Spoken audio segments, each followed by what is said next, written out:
Hello students, हम कर रहे हैं महाराष्ट्र बोर्ड के लिए अकाउंटेंसी फॉर क्लास 11th। आज का जो लेक्चर है वो लेक्चर नंबर 3 है। लेक्चर नंबर 2 के अंदर मैंने स्टार्ट किया था बेसिक अकाउंटिंग टर्म कि बेसिक अकाउंटिंग टर्म्स कौन कौन सी होती है, अकाउंटिंग टर्मिनोलॉजी कौन कौन सी होती है। तो उसके अंदर टोटल 12 पॉइंट्स थे। लेक्चर नंबर 2 के अंदर हमने 6 पॉइंट कर लिए थे। ट्रांजैक्शन कर लिया था, कैपिटल क्या होता है कर लिया था, ड्राइंग कर लिया था, डेटर कर लिया था, क्रेडिटर कर लिया था और बैड डेब्ट्स कर लिया था, यहाँ तक कर लिया था। आज के इस लेक्चर के अंदर हम आगे के जो ये पॉइंट्स है ये करेंगे, यानी कि expenditure, discount, goodwill, asset, goods and liabilities, ये क्या होता है इसके बारे में हम समझेंगे। सो आइए स्टार्ट करते हैं। तो यहाँ पर आता है हमारा 7 नंबर पे एक्सपेंडिचर। आपने अगर लेक्चर नंबर 2 नहीं देखा है तो प्लीज आप जरूर देखना। ओके, एक्सपेंडिचर का मतलब हो गया यहाँ पर खर्चे। ओके, अच्छा, इन पॉइंट्स के अलावा मैं और भी बहुत सारी चीजें हैं जो आपको बताऊंगा, ठीक है। सो एक्सपेंडिचर मतलब खर्चे। कोई भी बिजनेस होता है उसमें खर्चे तो होंगे ना। अब खर्चे भी 2 तरीके के होते हैं। एक ऐसे खर्चे जो रेगुलर होते रहते हैं, है ना, डेली रूटीन में, मंथली या ईयरली होते रहते हैं, और एक ऐसे खर्चे होते हैं जो एक बार होते हैं बस, उसके बाद एक लॉन्ग पीरियड तक वो नहीं होते हैं। जैसे अगर आपने अपने बिजनेस के लिए कोई बिल्डिंग परचेज कर ली है तो क्या अब आप डेली बिल्डिंग परचेज करेंगे? नहीं। अभी हो सकता है आप काफी सालों तक, 5 से 10 साल तक न्यू बिल्डिंग नहीं खरीदो क्योंकि आपके लिए वो सफिशिएंट है। या फिर अगर आप बिजनेस का एक्सपांसन करोगे, यानी कि बिजनेस को बड़ा करोगे, कहीं दूसरी जगह ऑफिस खोलना चाहते हो, दूसरी जगह सिटी में बिजनेस खोलना चाहते हो, दूसरे एरिया में चाहते हो तो करोगे, वरना आप नहीं करोगे। तो ये एक बड़ा खर्चा हो गया। और एक छोटे मोटे खर्चे हो जो डेली रूटीन में होते हैं, हर महीने सैलरी देनी पड़ती है, रेंट देना पड़ता है ना, बहुत सारे एक्सपेंसेस होते हैं, इलेक्ट्रिसिटी बिल देना पड़ता है, वेजेस देनी पड़ती है। सो यहाँ पर जो एक्सपेंडिचर है इसको 2 पार्ट के अंदर डिवाइड किया गया। ये एक्सपेंडिचर्स को कितने पार्ट में डिवाइड किया गया? 2 तरीके के एक्सपेंडिचर आपको अकाउंटेंसी के अंदर देखने को मिलेंगे जब आप अकाउंटिंग करोगे। एक होते हैं रेवेन्यू एक्सपेंडिचर और एक होता है कैपिटल एक्सपेंडिचर। ओके, जैसा कि मैंने आपको बताया, ये पॉइंट्स के अलावा भी मैं आपको एडिशन में और बहुत सारी चीजें बताऊंगा। तो लेक्चर पूरा देखना, अच्छे से सुनना, और नोटबुक में अगर नोट करोगे तो भी आपके बहुत ज्यादा ये चीजें काम आएगी। अब देखो, रेवेन्यू एक्सपेंडिचर जो होते हैं ना, ये ऐसे एक्सपेंडिचर होते हैं जो बिजनेस के अंदर उसको डेली जब ऑपरेट करते हैं ना, तो उस डेली ऑपरेट करने में बहुत सारे खर्चे हो जाते हैं, डेली ऑपरेशन में होते हैं। ये खर्चे का बेनिफिट, कोई भी खर्चा करते हैं तो बेनिफिट मिलता है कि नहीं मिलता है? आप फॉर एग्जांपल के लिए आप किसी अपने एम्प्लॉय को सैलरी दे रहे हो तो आपको बेनिफिट क्या मिला? वो एम्प्लॉय ने 1 महीना आपके यहाँ काम किया। आप जो है रेंट पे कर रहे हो, क्यों कर रहे हो? क्योंकि आप उस बिल्डिंग को यूज कर रहे हो। अगर वो बिल्डिंग रेंट पे ले रखी है तो आप इलेक्ट्रिसिटी बिल पे कर रहे हो, तो खर्चा तो हो गया, लेकिन इसका बेनिफिट क्या? आपको इलेक्ट्रिसिटी मिल रही है। सो जो एक्सपेंडिचर करने से, ऐसा एक्सपेंडिचर जिसको करने से उसका जो बेनिफिट है, यानी कि उसकी जो सर्विस है वो हमको कितनी मिलती है? 1 ईयर तक, विद इन 1 ईयर, वो रेवेन्यू एक्सपेंडिचर होता है। सैलरी 1 साल की दोगे तो बंदा 1 साल ही काम करेगा। इलेक्ट्रिसिटी बिल 1 साल का पे करोगे तो 1 साल ही पावर कंजम्पशन कर पाओगे। जिस दिन नहीं करोगे, मीटर जो इलेक्ट्रिसिटी पावर है वो कट ऑफ हो जाएगा आपका, ठीक है। तो 1 ईयर तक जो बेनिफिट मिलता है। अब यहाँ पर 1 ईयर क्यों बोला है? क्योंकि जो अकाउंटिंग ईयर होता है ना, वो ऑलवेज 1 ईयर तक होता है। अकाउंटिंग ईयर हम 1 साल का मानते हैं, यानी कि जब हम अपने बिजनेस का हिसाब किताब करेंगे तो 12 मंथ का करते हैं। अब ये अकाउंटिंग ईयर भी 2 टाइप के होते हैं, यानी कि बिजनेस का प्रॉफिट एंड लॉस निकालना है तो 12 महीने का हिसाब किताब किया जाता है। एक तो अकाउंटिंग ईयर होता है आपका फाइनेंशियल ईयर। फाइनेंशियल ईयर की खासियत ये है कि ये अप्रैल में स्टार्ट होता है। फॉर एग्जांपल के लिए 1 अप्रैल 2022 है ना, 2022 में एक स्टार्ट हुआ है और ये एंड होगा अगले साल 31 मार्च 2023। अप्रैल में स्टार्ट, मार्च में खत्म, ये फाइनेंशियल ईयर होता है, हिंदी में वित्तीय वर्ष बोलते हैं। और एक होता है कैलेंडर ईयर। कैलेंडर ईयर आपको पता ही है, जो इंग्लिश सिस्टम वाला है, 1 जनवरी से 31 दिसंबर तक चलता है। जनवरी से दिसंबर 12 महीने, या अप्रैल से मार्च, अप्रैल ये वाला, मार्च अगले साल वाला, तो 12 मंथ ये हो गए। अधिकतर हमारे इंडिया के अंदर जो अकाउंटिंग पीरियड होता है वो अप्रैल में स्टार्ट होता है, वो मार्च में खत्म होता है। लेकिन अगर आपको क्वेश्चन के अंदर कैलेंडर ईयर दिया हुआ है तो आप उस कैलेंडर ईयर को फॉलो करेंगे। ठीक, तो ये समझ में आ गया। तो इसीलिए एक साल की अकाउंटिंग होती है, तो ऐसे खर्चे जिसका बेनिफिट ओनली 1 ईयर तक मिलेगा, इस साल खर्चा हुआ और बेनिफिट भी ओनली 1 ईयर तक मिलेगा, वो सारे के सारे रेवेन्यू एक्सपेंडिचर होते हैं जो बिजनेस को ऑपरेट करने में होते हैं। एक होते हैं कैपिटल एक्सपेंडिचर, ये नॉर्मली जो है बिग साइज में होते हैं, बड़े खर्चे होते हैं, और इनसे जो बेनिफिट है वो 1 साल नहीं मिलता है, इनसे जो बेनिफिट है वो मोर देन 1 ईयर।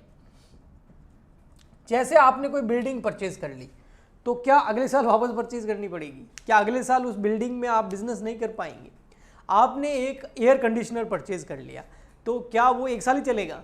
कम से कम 4-5 साल तो चलेगा ना, समझ गए? तो उसका बेनिफिट कई सालों तक मिलता है। फर्नीचर करवा दिया तो फर्नीचर पे खर्चा तो हो गया, लेकिन उसका बेनिफिट अगले साल वापस थोड़ी कराना पड़ेगा, उसका बेनिफिट कई सालों तक मिलेगा। तो ऐसे सारे एक्सपेंडिचर कैपिटल एक्सपेंडिचर होते हैं जिनका बेनिफिट मोर देन 1 ईयर होता है। ये मैं सिंपल आपको बता रहा हूँ, वैसे इसकी डीप में हम जाएंगे जब फाइनल अकाउंट करेंगे। ओके, तो 2 टाइप के एक्सपेंडिचर होते हैं, आपको आई होप समझ में अच्छे से आ गया होगा। तो यहाँ पर एक्सपेंडिचर भी हो गया और मैंने आपको अकाउंटिंग ईयर भी बता दिए कि कौन कौन से होते हैं। आगे चलते हैं और फिर करते हैं हम, ये आपको अगर नोट करना है तो आप पॉज करके नोट कर सकते हैं, ठीक है? ओके, फिर आता है एक्सपेंडिचर हो गया, अब आता है डिस्काउंट।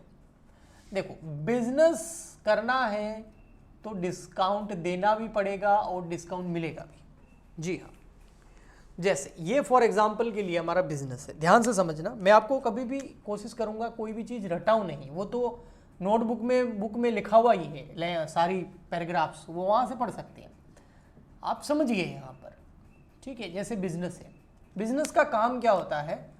बहुत सारे प्रोडक्ट्स, जैसे किराने की दुकान है तो वो क्या करेंगे? परचेज करेंगे और आगे सेल करके क्या कमाएंगे? प्रॉफिट कमाएंगे। मान लेते हैं ये परचेज कर रहा है, इसने परचेज किया मिस्टर ए से, इस बिजनेस ने गुड्स परचेज किया मिस्टर ए से, कितने रुपए का? मान लेते हैं वो गुड्स परचेज किया 10,000 रुपीज का। किसने परचेज किया? बिजनेस ने। क्यों परचेज किया? आगे सेल करेगा। गुड्स क्या होता है? गुड्स का मतलब जो सामान है ना? अभी आगे गुड्स भी आएगा, मैं आपको एक्सप्लेन करूंगा, ठीक है? इतना समझ लो, प्रोडक्ट परचेज किया, प्रोडक्ट परचेज किया और आगे उसको सेल करके प्रॉफिट कमाएगा। 10,000 में खरीदा, 12,000 में बेचेगा, 2,000 का प्रॉफिट। यही बिजनेस करता है अगर ट्रेडिंग की बात करें तो। अब यहां पर समझने वाली बात देखिए, अब ये बिजनेस जो है ये क्या इससे डिस्काउंट नहीं मांगेगा? मांगेगा ना, यार थोड़ा कम लगा, थोड़ा तो डिस्काउंट दो, आपसे रेगुलर हम परचेज करते हैं। बिजनेस भी तो आगे वाले से ऐसे बोलेगा, हाँ बिल्कुल। तो मान लेते हैं 10,000 की चीज थी और मिस्टर ए ने बोला चलो तुम इतना हमारे रेगुलर कस्टमर हो, ऐसा करो चलो 200 रुपये कम दे देना या 500 रुपये कम दे देना, तो 9,500 रुपये में पड़ गया। तो इस बिजनेस को 10,000 रुपये की चीज़ कितने में पड़ गई? 9,500 में। तो ये 500 रुपये का क्या हो गया? डिस्काउंट। अब ये डिस्काउंट मिस्टर ए के लिए क्या है? उनको उससे कोई मतलब नहीं है। मैंने पहले ही बोला था, हमको किससे मतलब है? हमारे बिजनेस से मतलब है। अपने आप को बिजनेस मान के अकाउंटिंग करो, अकाउंटिंग समझो, अकाउंटिंग एक्सप्लेन करो, हमेशा कोई कंफ्यूजन नहीं रहेगा।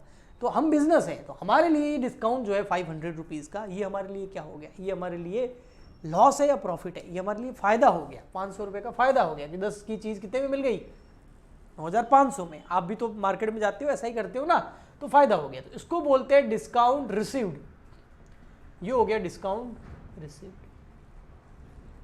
ओके, एक और होता है यहां पर, जैसे अब ये गुड्स आगे अगर सेल करता है, फॉर एग्जांपल के लिए ये किसी कस्टमर को गुड्स जो है बेच रहा है, इसमें से कुछ गुड्स बेच रहा है, 5,000 का गुड्स है, सेल कर रहा है। लेकिन अब ये कस्टमर जो है मिस्टर एक्स मान लेते हैं, वो मिस्टर एक्स भी तो बोलेगा यार थोड़ा डिस्काउंट करो, और कस्टमर तो बिल्कुल बोलेगा। हम किसी दुकान पे जाते हैं डिस्काउंट नहीं मांगते हैं ना, हाँ जितना वो बोलेगा प्राइस उतना दे देंगे, भले 1 रुपया कम कराए, 2 रुपया कम कराए, 10 रुपये कम कराए, 50 रुपये कम कराए, 100 रुपये कम कराए, लेकिन कम कराएंगे क्योंकि हम इंडियंस हैं।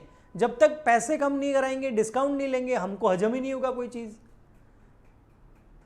समझ में आ रहा है? इसलिए हम ऐसी दुकानों पे कम ही जाते हैं जहाँ पर फिक्स प्राइस हो, ठीक है? तो और अगर लेडीज़ डिपार्टमेंट में चले जाए फिर तो वहाँ तो बहुत बड़ी बड़ी रामायणें चलती है ना? डिस्काउंट कम कराए बिना तो वहाँ से वो उठे ही नहीं। तो बिल्कुल डिस्काउंट लेंगे, पब्लिक कस्टमर तो डिस्काउंट से खुश होती है। तो 5,000 रुपये का बिजनेस जो है, सामान है, उसको इसने मान लेते हैं डिस्काउंट दे दिया 250 रुपये का, ठीक है, 250 रुपीज़ का डिस्काउंट दे दिया, तो 4750 रुपये में सेल हो गई। तो ये 250 क्या हो गया, ये डिस्काउंट अलाउड किया है, यानी कि अब हमको कस्टमर नहीं बनना, हमको हमेशा बिजनेस रहना है, तो बिजनेस 250 रुपये का डिस्काउंट दे रहा है, तो ये डिस्काउंट अलाउड है, और ये हमारे लिए क्या है, लॉस है। हमारे लिए किसके लिए, हम कस्टमर नहीं, हम बिजनेस है, हम अकाउंटेंट है, हम इसके बारे में सोचते हैं, अपने आप को बिजनेस के पॉइंट ऑफ व्यू से सोचो। तो बिजनेस के लिए 250 का क्या हो गया, लॉस, लेकिन ये 500 का क्या हो गया, ये प्रॉफिट। तो ये हो गया पूरा का पूरा डिस्काउंट का मैटर। अगर आपको नोट करना है तो आप फटाफट से कर सकते हैं, पोज करके कर सकते हैं, स्क्रीनशॉट ले सकते हैं। मेरे हिसाब से नोट ही करना है, स्क्रीनशॉट तो मोबाइल में रह जाएंगे। ओके, चलिए, ये डिस्काउंट वाला मामला हो गया, मैं हटाता हूं, नेक्स्ट चलते हैं आगे।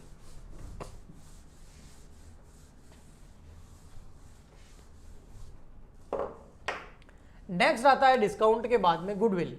अब ये गुडविल नाम की चीज़ क्या है, इसके बारे में मैं ज़्यादा अभी आपको एक्सप्लेन नहीं करूँगा, क्योंकि ये आपके क्लास 12th के अंदर इसके कम से कम 4 चैप्टर मिलेंगे आपको, उसमें से 2 चैप्टर में तो ये आती ही आती है, लेकिन फिर भी आपको पता होना चाहिए इस टर्म के बारे में कि गुडविल होती क्या है।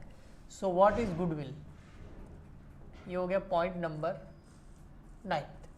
गुडविल क्या होती है, देखो नाम गुडविल, गुड मतलब कुछ अच्छा ही होगा, ठीक है, अब समझाता हूँ गुडविल क्या होती है। देखो, वैसे इसकी डेफिनेशन पे जाऊंगा ना, it is a intangible asset, ये फलाना ढिकाड़ा, लेकिन आपको समझ में नहीं आएगा। आप अभी 10th से 11th में अभी नए नए आए हो, अकाउंटिंग से इंट्रो हो रहा है आपका, तो मैं आपको सिंपल बताता हूँ गुडविल क्या होता है।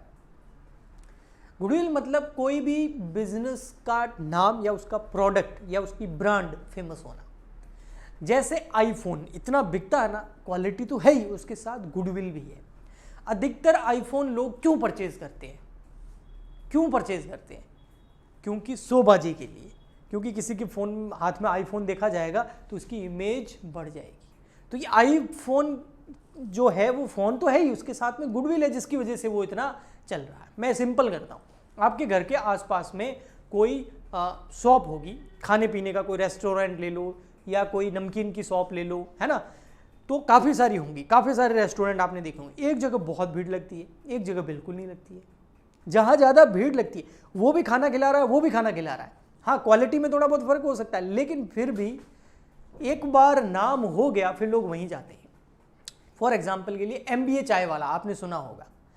अब क्या चाय, हमारा इंडिया है, चाय सब अच्छी बनाते हैं, लेकिन MBA चाय वाले ने क्या कर लिया, गुडविल जनरेट कर ली। अब कहीं भी उसका स्टोर दिखेगा लोग वहाँ जाएंगे और वहाँ जाके चाय पिएंगे, क्यों, उसकी गुडविल हो गया, उसका नाम हो गया। तो गुडविल और कुछ नहीं है, प्रसिद्धि है, नाम है जो कस्टमर को अट्रैक्ट करके ले आता है। गुडविल का काम है कस्टमर को लाना, यानी कि अगर आपको बिजनेस सेटअप करना है तो सबसे पहले आपको गुडविल पे ध्यान देना होगा। अगर MBA चाय वाला गुडविल पे ध्यान नहीं देता, अपनी गुडविल की जनरेट नहीं करता ना, तो अभी भी वो उसी हालत में रहता। तो मार्केटिंग का टूल होता है गुडविल। ओके, चलिए, ये गुडविल के बारे में आपको इतना ही बताऊंगा, ज़्यादा नहीं बताऊंगा, ठीक है। नेक्स्ट होता है आपका एसेट्स। एसेट्स के बारे में मैं आपको पहले ही बता चुका हूं, पहले बता चुके हैं, हाँ। एसेट्स के केस में अधिकतर वो चीज़ें जैसे बिल्डिंग हो गई, मैं आपको नाम बताता हूं। एसेट का मतलब वो चीज़ें जैसे बिल्डिंग, फर्नीचर, ठीक है, और स्टॉक, मशीनरी, प्लांट, डेटर, ये सब एसेट्स होती है। नॉर्मली आप समझिए, कैश पैसा पड़ा आपके पास, बैंक में पैसा पड़ा है, ठीक है, एक BR नाम का भी होता है, ये आगे आप पढ़ेंगे, फुल फाइनल अकाउंट में आएगा, ये सब एसेट होती है। एसेट क्या करती है, बिजनेस को ऑपरेट करने में, बिजनेस को long term and short term दोनों, long term and short term business को ऑपरेट करने में हेल्प करती है, बिजनेस को ऑपरेशन करने में हेल्प करती है, बिजनेस को चलाने में हेल्प करती है। इनके बिना हम बिजनेस नहीं चला सकते। आपको अगर कोई शॉप लगानी है, मान लेते हैं आपको जो है एक शोरूम लगाना है जहाँ पर आप जो है जीन्स शर्ट वगैरह जो है कपड़े बेचेंगे, तो बिल्डिंग चाहिए कि नहीं चाहिए? बिना बिल्डिंग आप कर पाएंगे? बिना फर्नीचर कर पाएंगे, है ना? बिना स्टॉक कर पाएंगे या बिना पैसों के कर पाएंगे, बिना मशीनरी के कर पाएंगे? ऐसा कुछ कर पाएंगे? जो चीज़ें चाहिए एक बार परचेज करनी, लॉन्ग टर्म तक आपको वो कैश जनरेट करने में हेल्प करेगी, पैसा कमाने में आपको हेल्प करेगी, बिजनेस को चलाने में हेल्प करेगी, वो सारी बिल्डिंग होती है। ओके, वो सारी बिल्डिंग होती है, वो सारी एसेट होती है। ठीक है, जैसे ये व्हाइट बोर्ड, ये एक बार मैंने परचेज कर लिया, अब ये लॉन्ग टर्म तक चलेगा, तो ये मेरे लिए क्या है, एसेट है। जैसे यहाँ पर कंप्यूटर्स रखे हुए हैं, आपको दिखेंगे नहीं, या नीचे ये कंप्यूटर है, इधर मैं आ लगा रहा हूँ, ये प्रिंटर है, ये एक और कंप्यूटर है, ठीक है, ये फर्नीचर लगा हुआ है इधर, तो ये सब एसेट है। ये जो कैमरे से शूट हो रहा है, ठीक है, न्यू कैमरा लिया है मैंने, तो ये कैमरे से शूट हो रहा है, तो ये कैमरा भी क्या है, एसेट है, क्योंकि ये लंबे टाइम तक चलेगा। एयर कंडीशनर चल रहा है, वो एसेट है, फैन है, एसेट है, ये बिल्डिंग पूरी एसेट है। ओके, तो ये एसेट होती है जो बिजनेस को लॉन्ग टर्म चलाने में हेल्प करती है। एक और भी चीज होती है, वो है गुड्स। अब एसेट और गुड्स में डिफरेंस समझना बहुत सही रहेगा। एसेट और गुड्स में डिफरेंस समझना है तो देखिए, आपको सिंपल समझ में आएगा, कभी भी भूलोगे नहीं। जैसे ये बिजनेस है, बिजनेस अगर कोई भी चीज परचेज करता है और उसके बाद उसको क्या करता है, बेचता नहीं है, आगे यूज करता है। जैसे बिल्डिंग परचेज करी और उसको क्या कर रहा है, यूज कर रहा है। जैसे एसी परचेज किया, उसको क्या कर रहा है, यूज कर रहा है। जैसे कोई फर्नीचर परचेज किया, उसको क्या कर रहा है, यूज कर रहा है। जैसे कोई कंप्यूटर परचेज किया, उसको क्या कर रहा है, यूज कर रहा है। जैसे लैपटॉप परचेज किया, उसको क्या कर रहा है, यूज कर रहा है। जैसे कैमरा परचेज किया, उसको क्या कर रहा है, यूज कर रहा है। तो ये सब एसेट है। एसेट परचेज करके बिजनेस के अंदर यूज की जाती है ताकि बिजनेस बढ़े। ओके, अब आते हैं गुड्स पर। 11 नंबर गुड्स। गुड्स क्या होता है? गुड्स के मामले में उल्टा है। गुड्स में क्या होता है, वो चीज सारी गुड्स हैं जिसको बिजनेस क्या करता है, परचेज करता है, और परचेज करने का ऑब्जेक्टिव, उद्देश्य, पर्पस सेल करके प्रॉफिट कमाना है। जैसे प्रॉपर्टी डीलर है, उसका काम क्या है, प्लॉट्स, बिल्डिंग्स परचेज करके यूज करता है, वो नहीं, आगे सेल करता है। तो अब बिल्डिंग जो है, प्लॉट्स जो है, लैंड जो है, उसके लिए एसेट नहीं है, गुड्स है। जैसे मैं एयर कंडीशनर परचेज करता हूं और उसको यूज करता हूं बिजनेस के अंदर। मैं कैमरा परचेज किया, लैपटॉप परचेज किया, उसको यूज कर रहा हूं ताकि बिजनेस ऑपरेट करने में ये चीजें हेल्प करें, तो ये सब एसेट है। लेकिन एक इलेक्ट्रॉनिक शॉप वाला, दुकान वाला, शोरूम वाला कोई एयर कंडीशनर परचेज करता है, क्यों, यूज करने के लिए नहीं। यूज एक दो कर सकता है, बाकी ज्यादा अगर वो परचेज कर रहा है कंटिन्यू में, वो क्या करेगा, उसको सेल करेगा। एक कैमरे की शॉप वाला कैमरा परचेज करके अधिकतर क्या करता है, सेल करता है। तो ऐसा कोई भी आइटम जिसको अगर परचेज करके यूज कर रहे हो तो वो आपके लिए मैक्सिमम केस में एसेट होती है। और ऐसा कोई भी प्रोडक्ट जिसको परचेज करके सेल कर रहे हो, परचेज करते टाइम आपका ऑब्जेक्टिव क्या है, यूज करना है, एसेट है। परचेज करते टाइम आपका ऑब्जेक्टिव क्या है, सेल करके प्रॉफिट कमाना, तो उसको गुड्स बोलते हैं। एक किराने की दुकान के अंदर जितना भी सामान रखा होता है वो उसके लिए क्या है, गुड्स है, क्योंकि वो उसको सेल करेगा। लेकिन किराने की दुकान के अंदर एक फ्रीजर रखा हुआ है जिसके अंदर आइसक्रीम रखी हुई है, वो फ्रीजर उसके लिए क्या है, एसेट है, क्योंकि वो उसको सेल नहीं करेगा। लेकिन इलेक्ट्रॉनिक शोरूम में चले जाओ, वहां पर बहुत सारे फ्रीज रखे हुए हैं, वो फ्रीज इलेक्ट्रॉनिक शोरूम वाले के लिए क्या है, गुड्स है, क्योंकि वो यूज नहीं करेगा, उसको सेल करेगा। तो आई होप आपको समझ में आ गया होगा एसेट और गुड्स क्या होता है। लाइट चली गई है, सॉरी, बट देखिए हम आगे करते हैं। आगे नंबर लास्ट पॉइंट है हमारा, लायबिलिटीज। लायबिलिटीज क्या होती है, आइए देखते हैं। लायबिलिटीज, लायबिलिटीज का मतलब ऑब्लिगेशन। अभी आप इतना समझ लो, या आप समझ लो उधारी। अगर आपका फ्रेंड आपसे 500 रुपये, 1000 रुपये मांगता है क्योंकि आपने उससे उधार लिए हैं, तो अब आपकी लायबिलिटी है कि उसको वो पैसा लौटाओ, तो ये लायबिलिटीज होती है। तो बिजनेस भी कई बार बैंक लोन लेता है, लोगों से उधार लेता है, ओनर कैपिटल लगाता है, बहुत सारी लायबिलिटीज बिजनेस के अंदर भी होती है। ओके, सो लायबिलिटीज ऑब्लिगेशन होता है, इसके अंदर आपकी लायबिलिटीज के अंदर कैपिटल आता है, लोन हो गया, बैंक ओडी हो गया, ये भारी भारी वर्ड अभी मैं नहीं लिखाना चाहता, लेकिन फिर भी आप बोलो तो बिल्स पेबल हो गया, क्रेडिटर्स हो गया, ठीक है। ऐसे बहुत सारी लायबिलिटीज आगे आपको देखने को मिलेगी। सो ये अकाउंटिंग टर्मिनोलॉजी खत्म हो गई है। आगे वाले लेक्चर में हम इसको और कंटिन्यू करेंगे, आप इसको नोट कर सकते हैं। लाइक, शेयर, सब्सक्राइब जरूर करें। ताकि मुझे भी थोड़ा मोटिवेशन मिलेगा। महाराष्ट्र बोर्ड के लिए स्पेशल चैनल है, महाराष्ट्र बोर्ड से रिलेटेड क्लास 11, 12 कॉमर्स के सारे सब्जेक्ट के वीडियो डालने की मैं पूरी कोशिश करूंगा, लेकिन आपका सपोर्ट चाहिए। Okay, so like share subscribe, हम मिलते हैं नेक्स्ट वीडियो में, तब तक के लिए गुड बाय, थैंक यू।